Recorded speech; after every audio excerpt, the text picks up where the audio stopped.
खाना खाने के बाद सभी लोग मॉल में घूम रहे होते हैं और बात कर रहे होते हैं। फिर सांगजी का भाई सांगयान कहता है, हे दुआन, हम लोग कहीं जा रहे हैं तो सांगजी तुम्हारे साथ रहेगी। फिर सांगजी एक गेम देखती है और उसे खेलने लगती है।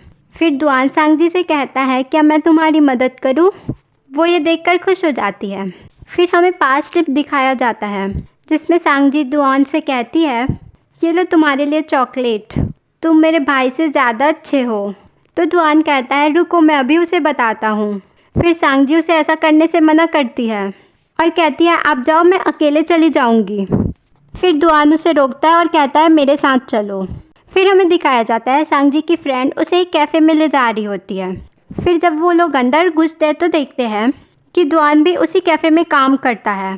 फिर सांगजी अपना ऑर्डर देती है और पैसे देने वाली होती है तो दुआन कहता है, पैसे कम हैं, वो जो तुम मुझे छुप छुप कर देख रही थी उसके भी पैसे लगेंगे।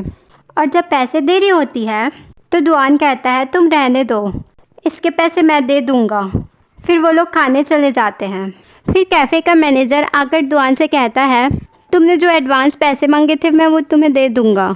ये सुनकर सांगजी सोचती है, दुआन के पास पैसे नहीं हैं, फिर भी वो मेरे खाने का पैसा दे रहा है।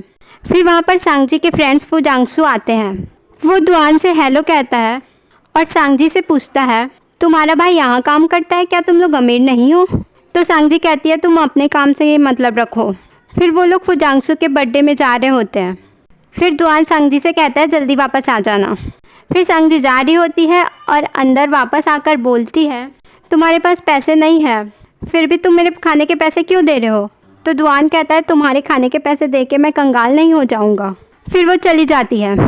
फिर दुआन देखता है कि सांगजी ने पैसे टेबल पे ही छोड़े होते हैं। फिर हमें दिखाया जा रहा है कि सभी फुजांगसू का बर्थडे एंजॉय कर रहे होते हैं, लेकिन सांगजी को बिल्कुल मज़ा नहीं आ रहा होता है। फिर फुजांगसू सांगजी को अपने पास बुलाता है और प्रपोज करने वाला होता है, तो सांगजी वहाँ से चली जाती है। ये देखकर सांगजी के फ्रेंड को अच्छा नहीं लगता, शायद वो फुजांगसू को लाइक करती है। देन फुजांगसू भी सांगजी के पास आता है और उसे कहता है, मैं तुम्हें बचपन से प्यार करता हूँ, प्लीज़ मना मत करो। ये सब दुआन देख रहा होता है। सांगजी उसे मना करते हुए आगे बढ़ जाती है, लेकिन फुजांगसू से मना रहा होता है।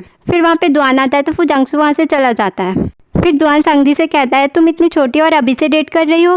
तो सांगजी कहती है, नहीं ऐसा नहीं है। फिर दुआन सांगजी से कहता है, अगर तुम्हें कोई प्रपोज करता है तो उसे डायरेक्ट मना मत करो, उसे बुरा लग सकता है। तुम उसे इस तरह मना करो जिससे उसका दिल भी ना टूटे और उसे बुरा भी ना लगे। फिर हमें दिखाया जाता है कि सांगजी स्कूल में होती है और उसके सर पूछते हैं कि कौन कौन स्पोर्ट्स पे नाम लिखा रहा है। फिर वो हाई जंप में सांगजी को पार्टिसिपेट करने के लिए मना रहे होते हैं। पहले तो सांगजी मना करती है, फिर मान जाती है। फिर सभी स्पोर्ट्स के लिए आ जाते हैं। फिर सांगजी स्पोर्ट्स में नाम लिखाने के लिए आती है। वहाँ पे उसके भाई और दुआन होता है जो नाम लिख रहे होते हैं। फिर सांगजी का भाई सांगयान कहता है, तुम हाई जंप करने वाली हो, और हंसने लगता है। फिर दुआन उसका नाम लिख देता है, लेकिन सांगजी इसमें पार्टिसिपेट करना नहीं चाहती थी। जब सांगजी एक्सरसाइज कर रही होती है तो उसका भाई वहाँ आकर उसकी फ़ोटो ले रहा होता है। फिर सांगजी अपने भाई से कहती है कि मैं जब अच्छी दिखती हूँ तो अब तुम मेरा फ़ोटो नहीं लेते। फिर स्पोर्ट्स शुरू हो जाता है। सांगजी बहुत ज़्यादा नर्वस होती है। फिर दुआन उसे देखकर ऑल द बेस्ट कहता है। फिर हाई जंप स्टार्ट होता है। सांगजी दौड़ते हुए जाती है और वो रुक जाती है। फिर सभी उसे एक बार और करने को कहते हैं। फिर सेकंड बार में सांगजी नहीं कर पाती और थर्ड बार में जब वो जंप करती है तो वो गिर जाती है और उसे चोट लग जाता है।